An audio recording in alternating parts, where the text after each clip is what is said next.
Kalau tadi mbaknya juga nggak bisa, berarti kita lanjut ke ini aja dong. Biar bisa ininya. Okay, wait a second.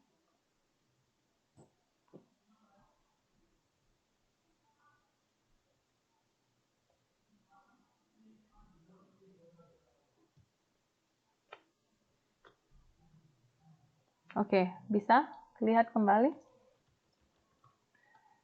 Anticipation. Jadi ini juga sama. Anticipation is comprehension. Apa itu comprehension? Comprehension strategy is anticipation is a comprehension strategy that is used before ya. Jadi itu juga sama, before reading. And then kembali lagi, before reading, to activate students prior knowledge. And then also to build curiosity. Apa itu curiosity? To build curiosity about Rasa ingin tahu. Yes. Ini kok salah ya? Can we say like also giving motivation, Miss? Yeah, to give motivation to ourselves. So, ini namanya building curiosity itu juga sama artinya kita giving ourselves a motivation towards what we are going to learning about. Yes. Curiosity. Okay, this one. Curiosity about a new topic. Jadi dengan cara kita building rasa ingin tahu kita terhadap sebuah topik, kita juga memberikan diri kita motivasi kan. Jadi kita sudah ada menyimpan banyak pertanyaan di dalam pikiran kita. Atau juga kita bisa bilang anticipation. Okay. Anticipation stimulate students' interest in a topic and set a purpose for reading. Ini tadi yang kita bilang. Selain dia itu membangun rasa ingin tahu, lalu memberikan motivasi terhadap diri kita sendiri, dia juga mengaktifkan rasa ketertarikan kita terhadap sebuah topik yang baru dan set a purpose. Kita memfokuskan tujuan kita membaca si reading ini. Okay? And then what else? After anticipation. Kira-kira apa lagi yuk? Inference. Okay, what is this inference?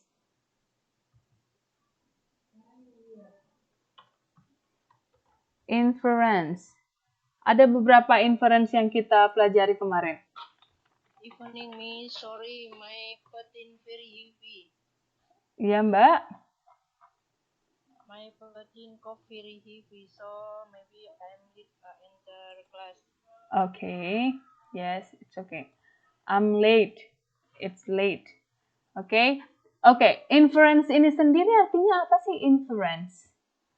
Inference. Apa inference? Mengambil kesimpulan. Yes, inference itu atau kita bisa bilang itu kesimpulan kan? Kesimpulan. Nah, ada apa sih dengan inference ini? Kenapa kita harus tahu inference ini in reading?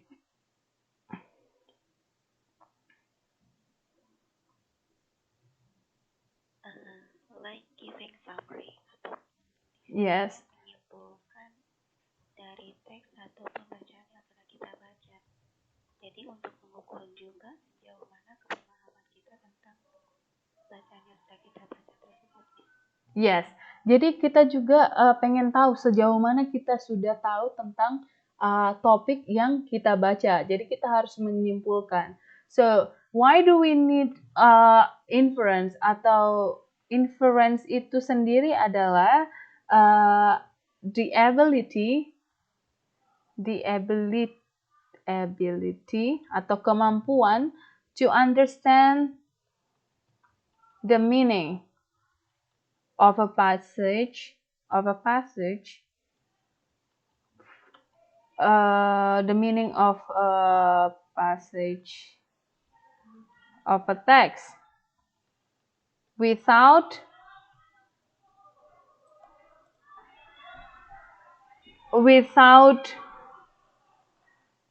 anything, without all the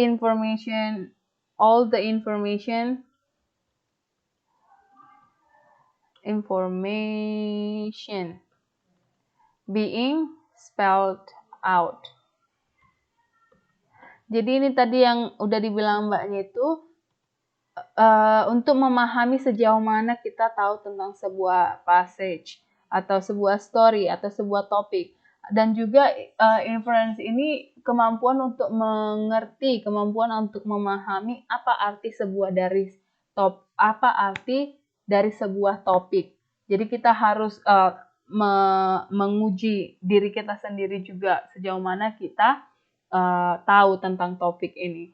Atau kadang juga kita cara menyimpulkan ini dengan cara kita tahu konteks story ini apa, dan siapa pemerannya, karakternya apa, dan during what period of time, and settingnya itu apa, plotnya itu apa. Jadi kita benar-benar tahu keseluruhan isi story. So we know all the story without being spelled out, atau ada yang tertinggal atau ada yang tidak disebutkan.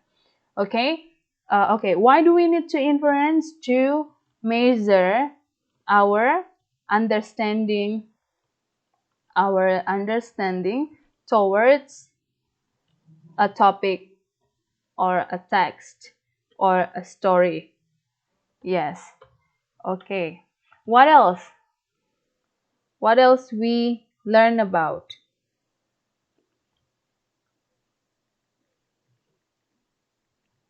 Application. The first one is predicting. Predicting. Oke, apa ini predicting? Predicting itu jadi memprediksi. Misalnya kalau dari buku, dalam sebuah buku itu kita memprediksi, ataupun kalau misalnya dalam bacaan itu kita memprediksi kejadian apa yang akan terjadi selanjutnya. Yes. How about the others?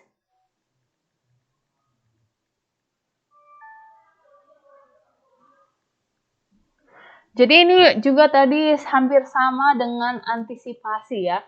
Predicting is an important strategy in reading skill that allows students to use information from the text, and then from the text such as title, headings itu apa sih? Ada yang tahu nggak? Pictures or even diagrams, to anticipate what will happen next. Jadi selain kita ini juga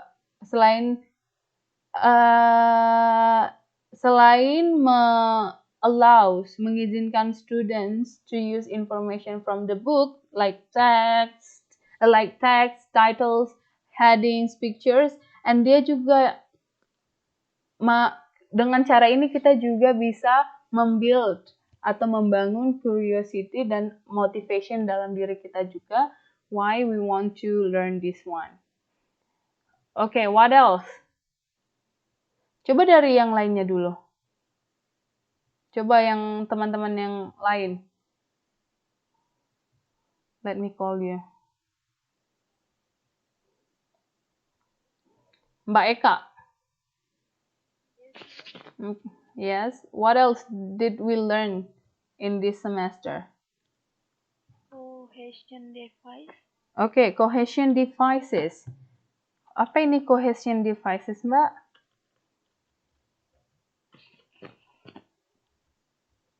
Jadi mengidentifikasikan permata kepaduan. Cohesion devices. Are you sure?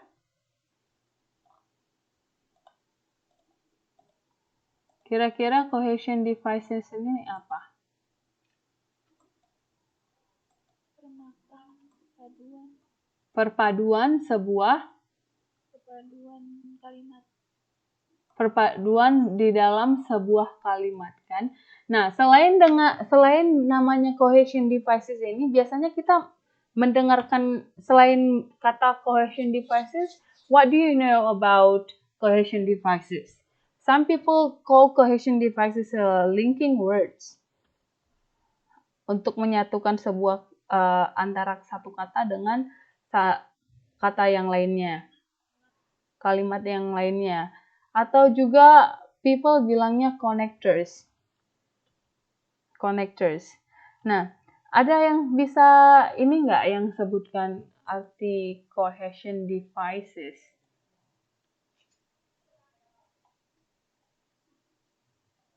Cohesion devices.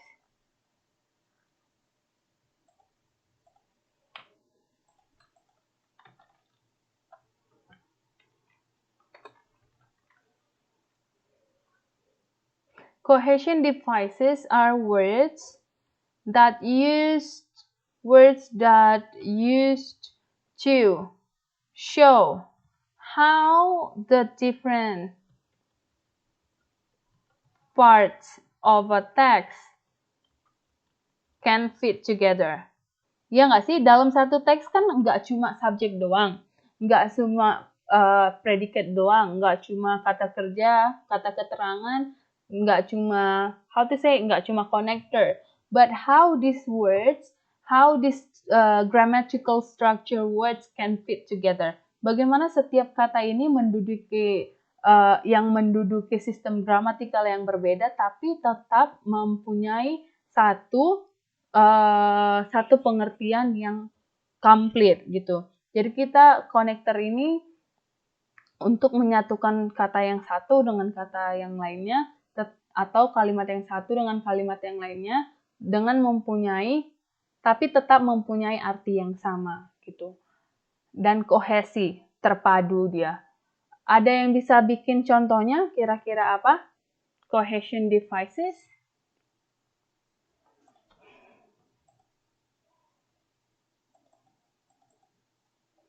Cohesion devices.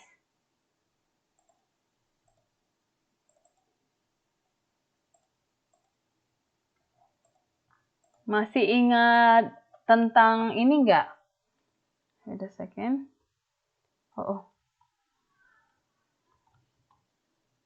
Tentang penggunaan untuk menambahkan informasi. Kira-kira kita pakai yang mana cohesion devices-nya? Seperti then. Tapi ini kita adding information or example. Kira-kira kalau kita mau menambahkan informasi atau example, kita menggunakan apa?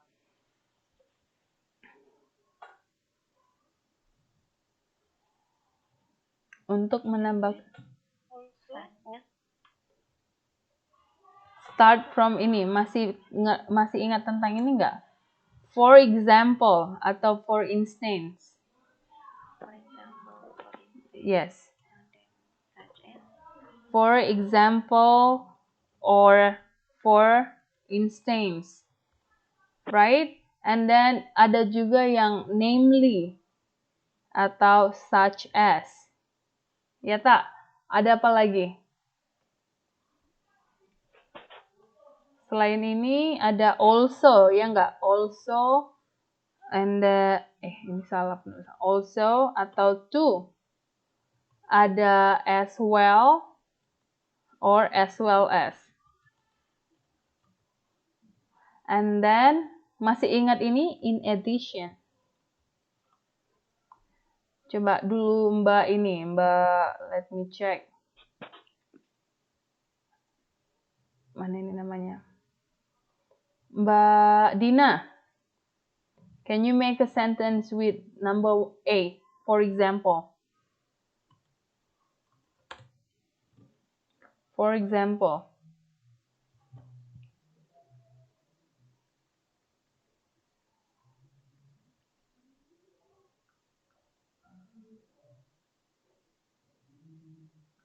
Yes, Miss. Yes, can you make an example? Example. Yes.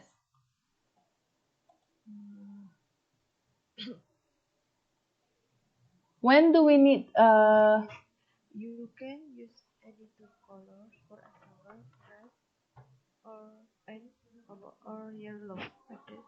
okay, you can Use any two colors, any color, for example, red, okay. For example, red,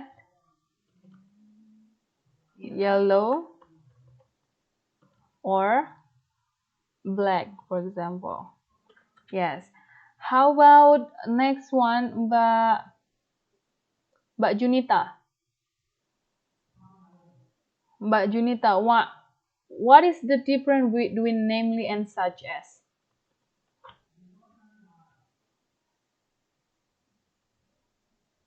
What is the difference between namely and such as? Mbak Junita, are you there?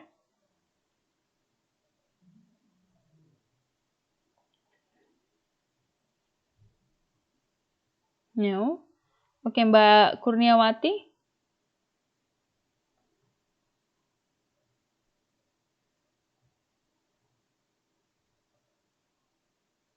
No juga?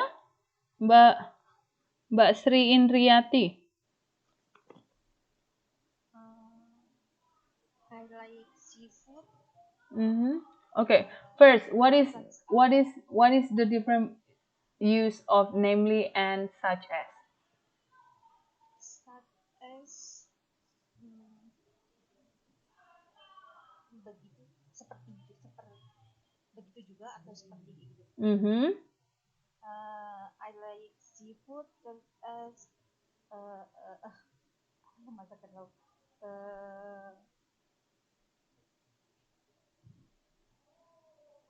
Apa ya?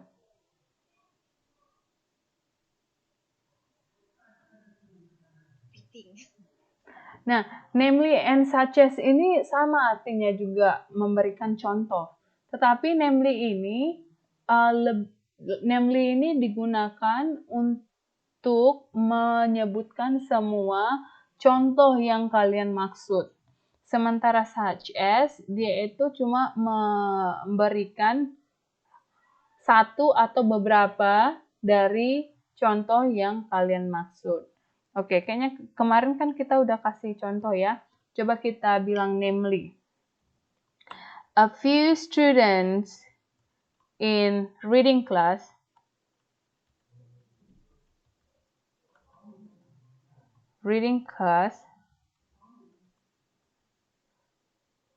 namely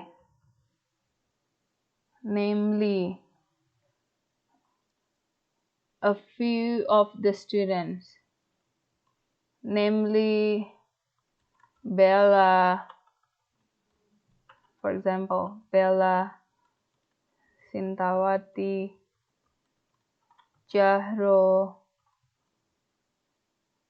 Dina, and then saya bilang lagi, joined the reading competition held by Taiwan, held by Ministry of Taiwan. Nah, jadi di sini saya bilangnya a few student, beberapa student dari kelas reading seperti Bella, Sintawati, Jaharodina join the reading competition, mengikuti kompetisi reading, kompetisi membaca yang dilaksanakan oleh Kementerian Taiwan, gitu kan? Nah, jadi ini semua yang kalian namain ini adalah semua nama yang memang kalian maksud. Tapi berbeda dengan yang si such as. Nah, contohnya, a few student, a few of student from in reading class such as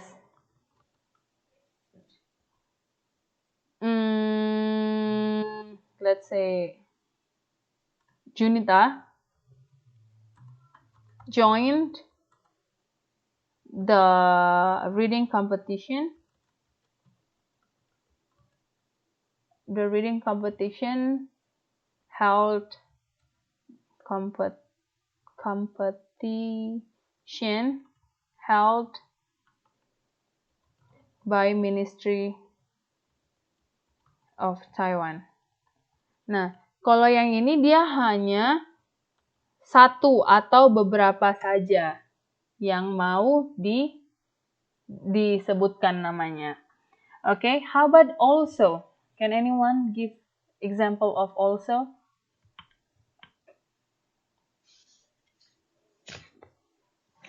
And then when do we use also? Is it in the beginning or at the end? How about to? Kalau also itu dia biasanya di tengah kalimat. Kalau to itu di akhir kalimat. Also goes in the middle of a sentence. But to, okay, while to, yes, goes typically at the end. Oke, coba dikasih contoh, Mbak. Also. Also itu like she is beautiful.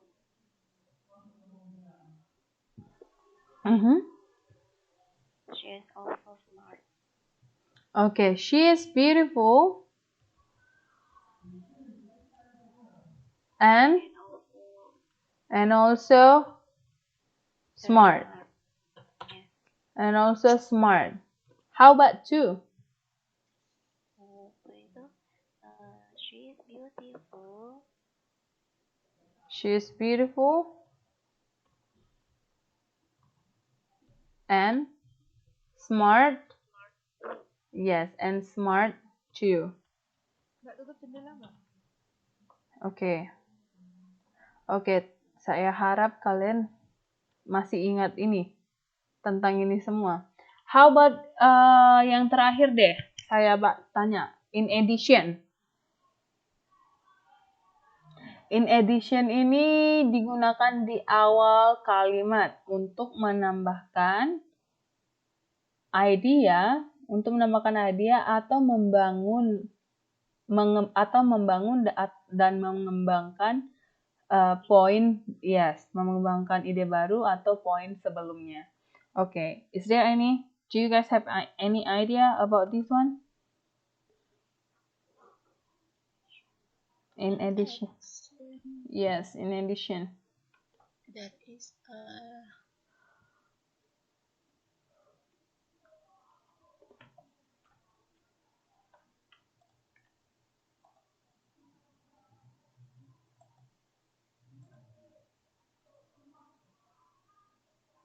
In addition. Miss Tasha is a student at one of Taiwan University. In addition, she is also a teacher. Okay. Tasha is a student in one of universities in one of universities, in one of Taiwan university. In addition, apa tadi Mbak? In addition, she is also a teacher.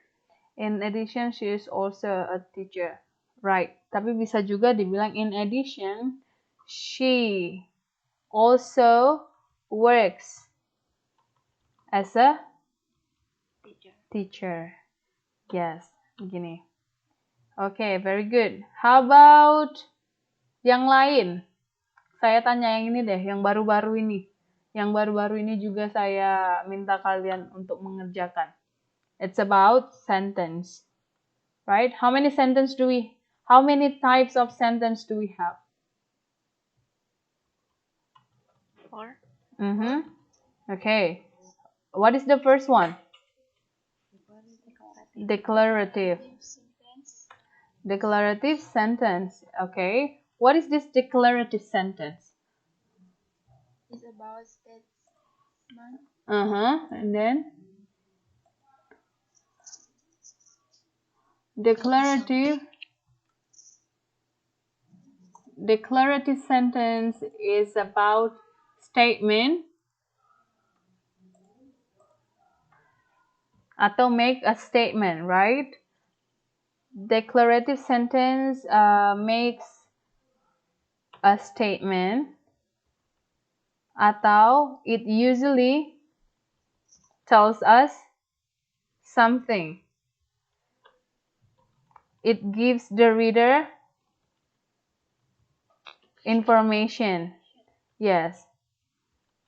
Nah, bagaimana tanda bacanya?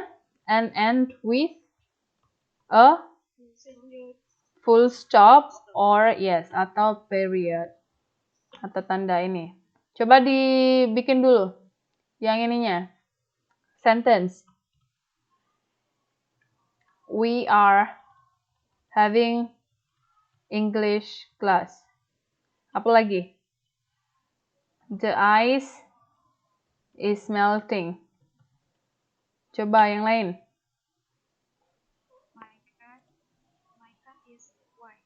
My cat is white. Yes. Ada lagi? I love speak English. I loves or I love? Love. Okay. I love speak English. Do you think this word is correct? Love and speak itu di sini kata kerja, kata keterangan atau apa? Harusnya I love to speak English. I love. The preposition to. Yes. I love to. Ya, I love to speak English karena kata kerja, dua kata kerja yang sama tidak bisa berbarengan. Harus ada to atau preposisi. Atau bisa juga dibilang I love, kalau tidak memakai preposisi atau to infinitive, bisa juga memakai gerund. I love speaking English. Yes. Yes. Coba kasih lagi yang ini.